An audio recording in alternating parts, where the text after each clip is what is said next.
আসসালামু আলাইকুম। দূরশিক্ষণ ক্লাসে সবাইকে শুভেচ্ছা এবং স্বাগত জানাচ্ছি। আশা করি তোমরা সবাই ভালো আছো।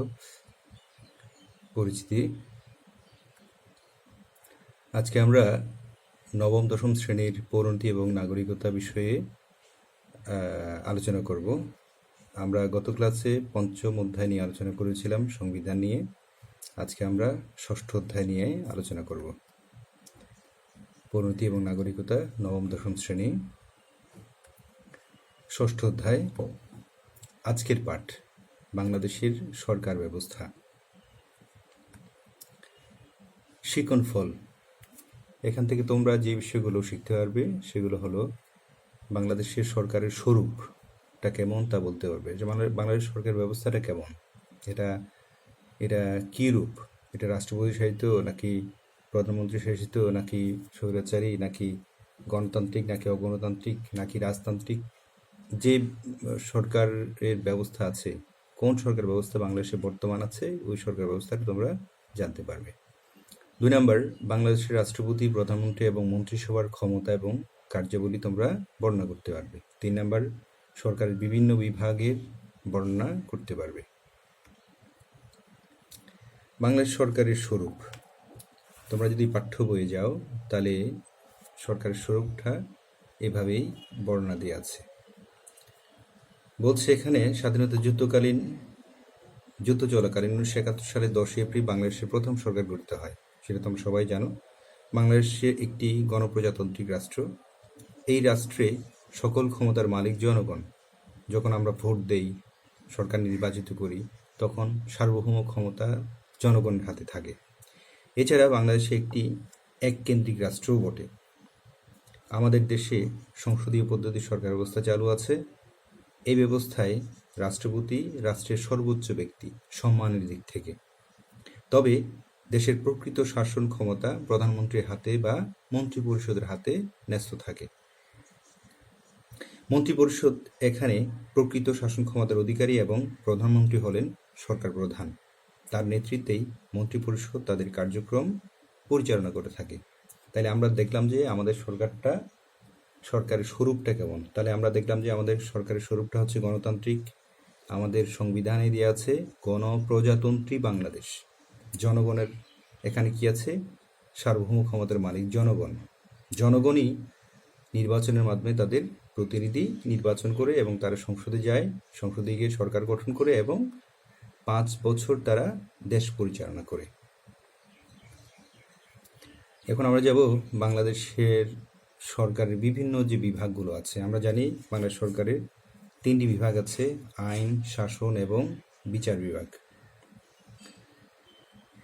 আইন বিভাগ সাধারণত এখানে রাষ্ট্রপতি, প্রধানমন্ত্রী থেকে শুরু করে সকল মন্ত্রী, প্রতিমন্ত্রী, উপমন্ত্রী এবং সরকারের শাসন বিভাগের সাথে জড়িত সরকারের বিভিন্ন বিভাগে কর্মরত আমলাদের এবং অন্যান্য কর্মকর্তা কর্মচারীদেরকেই এই বিভাগের সাথে সংশ্লিষ্ট থাকে এবং এই বিভাগের সাথে তারা যুক্ত থাকেন। শাসন বিভাগ হচ্ছে দেশের শাসন ক্ষেত্রে যারা পরিচালনা করে। আমরা যদি বলি এখানে সরকারের যারা শাসন ক্ষমতায় থাকে তারা হচ্ছে কারা?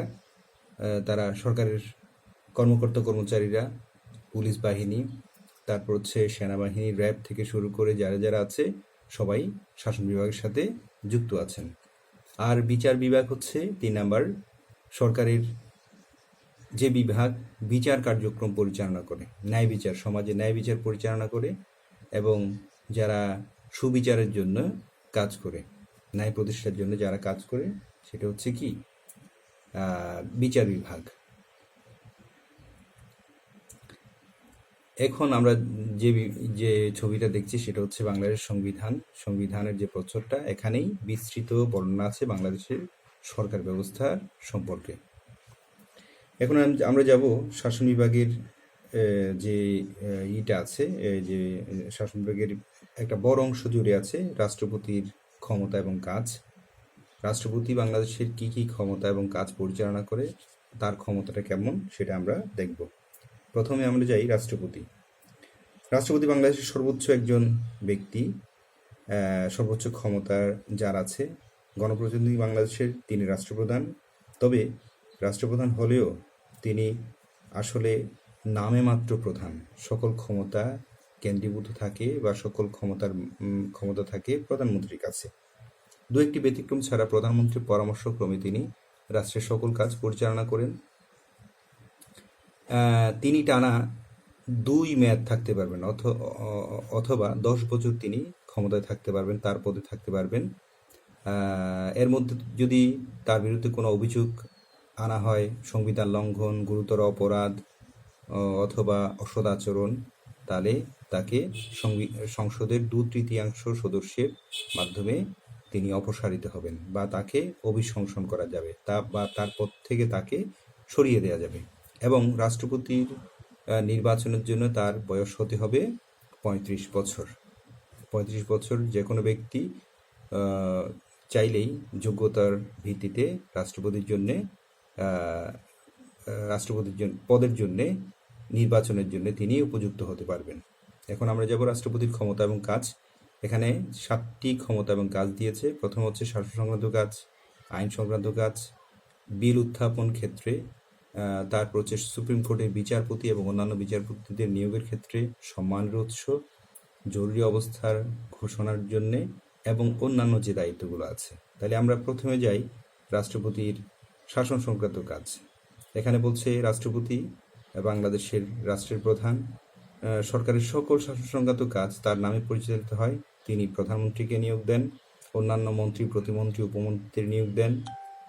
এছাড়াও বিদেশি রাষ্ট্রদূত, মহাহিসাব নিরীক্ষক, নিয়ন্ত্রক, সশস্ত্র বাহিনীর প্রধান, এদেরকে তিনি নিয়োগ দিয়ে থাকেন। এছাড়া বিচারপতি নিয়োগ ছাড়া অন্য সব কাজ তিনি প্রধানমন্ত্রীর পরামর্শক্রমে করে থাকেন। এটা গেল যে রাষ্ট্রপতির শাসন সংক্রান্ত কাজ। 2 নম্বরে যে আমরা আইন প্রণয়ন সংক্রান্ত কাজ। রাষ্ট্রপতি কিছু আইন প্রণয়ন সংক্রান্ত কাজ করে থাকেন। তিনি জাতীয় সংসদের অধিবেশন আহ্বান করে থাকেন, স্থগিত করে থাকেন এবং প্রধানমন্ত্রীর পরামর্শে সংসদ ভেঙে দিতে পারেন।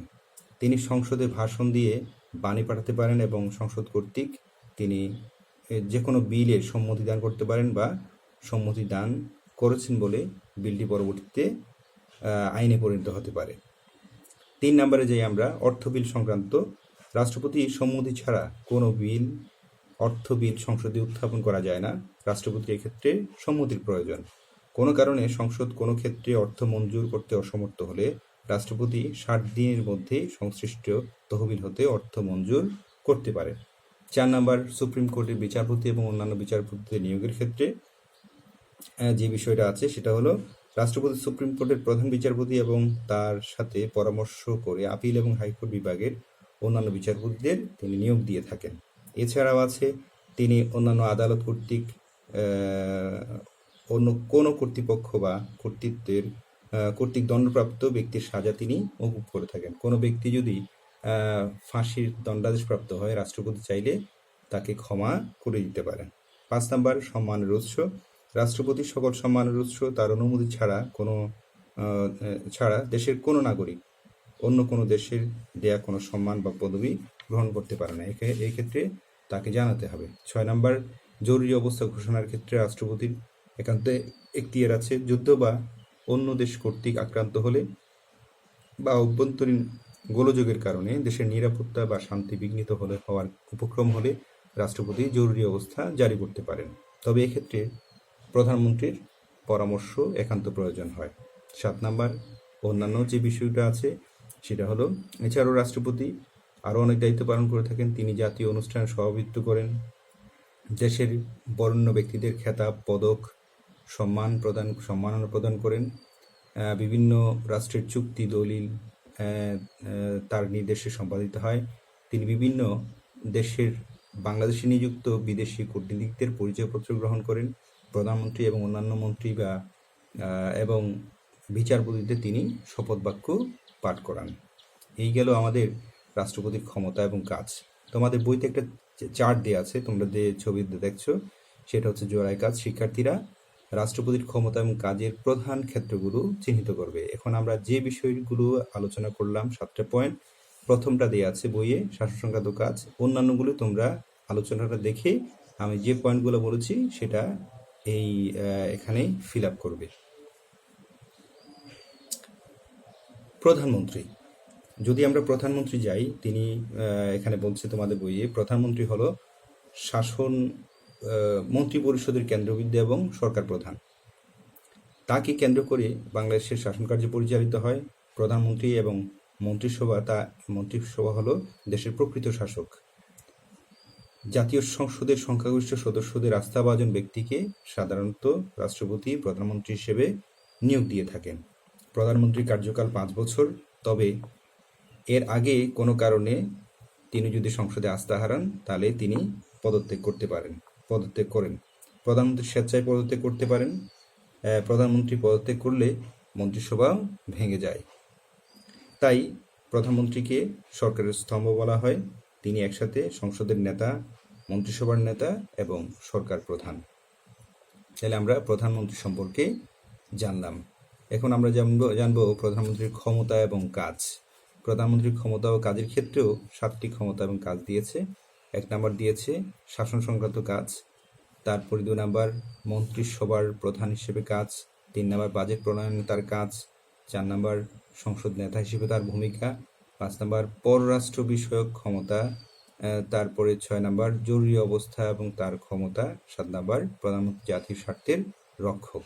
এগুলো তোমাদের ইলাবোরেটলি তোমাদের বইয়ে বিস্তৃত ব্যাখ্যা দেওয়া আছে। তাহলে আমরা যদি 1 নম্বরে যাই, শাসন সংক্রান্ত কাজে, এখানে তোমাদের বইয়ে বলছে সংবিধান অনুযায়ী রাষ্ট্রপতির নামে দেশ পরিচালিত হলেও আসলে প্রধানমন্ত্রী প্রকৃত শাসন ক্ষমতার অধিকারী। মন্ত্রী পরিষদের সহযোগিতায় তিনি শাসন সংক্রান্ত সকল দায়িত্ব পালন করে থাকেন। প্রধানমন্ত্রীর পরামর্শ অনুযায়ী রাষ্ট্রপতি, মন্ত্রী এবং রাষ্ট্রের উচ্চপদস্থ কর্মকর্তা এবং বিদেশি রাষ্ট্রদূত যারা আছে তাদেরকে নিয়োগ দিয়ে থাকেন। 2 নাম্বার মন্ত্রিসভার প্রধান হিসেবে তার কাজ। প্রধানমন্ত্রী মন্ত্রী পরিষদের প্রধান। তিনি মন্ত্রিসভার সদস্য সংখ্যা নির্ধারণ করেন। মন্ত্রিসভা কত বড় হবে, এটা ছোট হবে না বড় হবে, সেটা তিনি নির্ধারণ করে থাকেন এবং মন্ত্রীদের গুরুত্বপূর্ণ দপ্তরগুলো তিনি বন্টন করে থাকেন। মন্ত্রিসভার কাজের তিনি তদারক করে থাকেন, বিভিন্ন মন্ত্রণালয়ের মধ্যে কাজের সমন্বয় করে থাকেন এবং সকল গুরুত্বপূর্ণ বিষয়ে মন্ত্রীগণ প্রধানমন্ত্রীর পরামর্শ এবং তার অনুমোদন নিয়ে কাজ করে থাকে। আমরা 3 নম্বরে যাই, বাজেট প্রণয়ন সংক্রান্ত কাজ। প্রধানমন্ত্রীর নির্দেশে এবং পরামর্শেই অর্থমন্ত্রী বাংলাদেশের বার্ষিক আয় ব্যয় জাতীয় বাজেটে প্রণয়ন এবং তা সংসদে উত্থাপন করেন। 4 নম্বর সংসদ নেতা হিসেবে প্রধানমন্ত্রীর ভূমিকা। এখানে বলছে প্রধানমন্ত্রী জাতীয় সংসদের সদস্য এবং সংসদ নেতা। তিনি সংসদে গুরুত্বপূর্ণ দায়িত্ব পালন করে থাকেন। তার নেতৃত্বেই সংসদে আইন প্রণয়ন করা হয়। তিনি জাতীয় সংসদের অধিবেশন আহ্বান, স্থগিত বা ভেঙে দিতে রাষ্ট্রপতিকেই পরামর্শ দিয়ে থাকেন এবং রাষ্ট্রপতি এই কাজ করেন। এভাবে তিনি আইন প্রণয়ন সংক্রান্ত গুরুত্বপূর্ণ কাজগুলো করে থাকেন। 5 নম্বর পররাষ্ট্র বিষয়ক ক্ষমতা। পররাষ্ট্র বিষয়ক তিনি গুরুত্বপূর্ণ ভূমিকা পালন করে থাকেন। প্রধানমন্ত্রীর সম্মতি ছাড়া কোনো আন্তর্জাতিক চুক্তি সম্পাদিত হতে পারে না। আন্তর্জাতিক সম্মেলনে তিনি বিভিন্ন রাষ্ট্রের প্রতিনিধিত্ব করে থাকেন। 6 নম্বর দেশে জরুরি অবস্থার ক্ষেত্রে যে ক্ষমতাটা আছে সেটা হলো দেশে জরুরি অবস্থায় প্রধানমন্ত্রী মন্ত্রিসভার সিদ্ধান্ত ছাড়া যে কোনো নির্দেশ দিতে পারেন রাষ্ট্রপতিকে। 7 নম্বর জাতীয় স্বার্থের রক্ষক। প্রধানমন্ত্রী জাতীয় স্বার্থের রক্ষক। তিনি জাতীয় স্বার্থে তিনি বিভিন্ন সময় বক্তৃতা, বিবৃতির মাধ্যমে জনগণকে বিভিন্ন কর্মসূচি সম্পর্কে অবহিত করেন এবং জনগণের সাথে সংহতি বজায় রাখেন বা রক্ষা করে থাকেন। এই গেল আমাদের প্রধানমন্ত্রীর ক্ষমতা এবং কাজ। এখন আমরা একটা চার্টে, তোমাদের বইয়ে দেওয়া আছে চার্ট, এই প্রধানমন্ত্রীর ক্ষমতা এবং কাজের ক্ষেত্রগুলো চিহ্নিত করব। আমরা 7টি ক্ষেত্র চিহ্নিত করলাম। এর আগে যেটা আমরা করেছি, প্রথমে শাসন সংক্রান্ত কাজ এবং সর্বশেষ হচ্ছে প্রধানমন্ত্রীর জাতীয় স্বার্থের রক্ষক। এগুলো তোমরা সিকোয়েন্স মেনটেন করে তোমাদের বইয়ে অথবা খাতায় তোমরা লিখে ফেলবে। এখন আমরা যাব মন্ত্রী পরিষদে। আমরা জানি প্রত্যেক সরকারের একটি মন্ত্রী পরিষদ থাকে। সেটা মন্ত্রী পরিষদ সেটা বড় হতে পারে অথবা ছোট হতে পারে। এখানে বলছে যে প্রধানমন্ত্রী বা অন্যান্য মন্ত্রীদের নিয়ে মন্ত্রী পরিষদ গঠিত হয়। একটি দেশে মন্ত্রী পরিষদ ছোট হতে পারে আবার বড় হতে পারে। সকল রাষ্ট্র পরিচালনার জন্য একটি দেশে মন্ত্রী পরিষদ থাকে। প্রধানমন্ত্রী এর নেতা, তিনি যেরূপ সংখ্যক প্রয়োজন মনে করবেন সেরূপ সংখ্যক মন্ত্রী, প্রতিমন্ত্রী, উপমন্ত্রী নিয়ে মন্ত্রিপরিষদ গঠন করবেন এবং মন্ত্রিপরিষদের মন্ত্রীগণ সাধারণত সংসদ সদস্যদের মধ্যে থেকে নিযুক্ত করা হয়ে থাকে। সংসদ সদস্য নির্বাচিত হওয়ার যোগ্য কিন্তু সংসদ সদস্য নয় এমন ব্যক্তিরাও মন্ত্রী নিযুক্ত হতে পারেন। এদের বলা হয় টেকনোক্রেট মন্ত্রী এবং এরা সংসদ সদস্যের 1/10 বেশি হবেন না। 1/10 বেশি, 100 জনের মধ্যে 10 জন এরকম মন্ত্রী নিয়োগ দিয়ে থাকে। তাহলে বাংলাদেশে 30 জন এরকম মন্ত্রী নিয়োগ দেওয়া যাবে টেকনোক্রেট, যারা সংসদের সদস্য না। তাহলে আমরা জানলাম মন্ত্রী পরিষদ সম্পর্কে। তাহলে এখানে বলছে যে মন্ত্রী পরিষদ সদস্যগণ একক এবং যৌথভাবে সংসদের নিকট দায়ী থাকে তাদের কাজের জন্য। প্রধানমন্ত্রীর পদত্যাগ করলে এবং কোনো কারণে সংসদ ভেঙে গেলে মন্ত্রিসভাও ভেঙে যায় এবং মন্ত্রিসভাও পদত্যাগ করে। প্রধানমন্ত্রী ইচ্ছা করলে মন্ত্রিসভার যে কোনো মন্ত্রীর দপ্তর পরিবর্তন করতে পারেন। প্রধানমন্ত্রীর ইচ্ছার উপর এটা নির্ভরশীল। আবার কোনো মন্ত্রী ইচ্ছা করলে মন্ত্রিসভা থেকে পদত্যাগ করতে পারেন। মন্ত্রী পরিষদের ক্ষমতা এবং কাজ। মন্ত্রী পরিষদের ক্ষমতা এবং কার্যাবলী তোমাদের বইতে দেয়া আছে। এটাও 8 ভাগে, এখানে 8টি ব্যাখ্যা দেয়া আছে। বলছে যে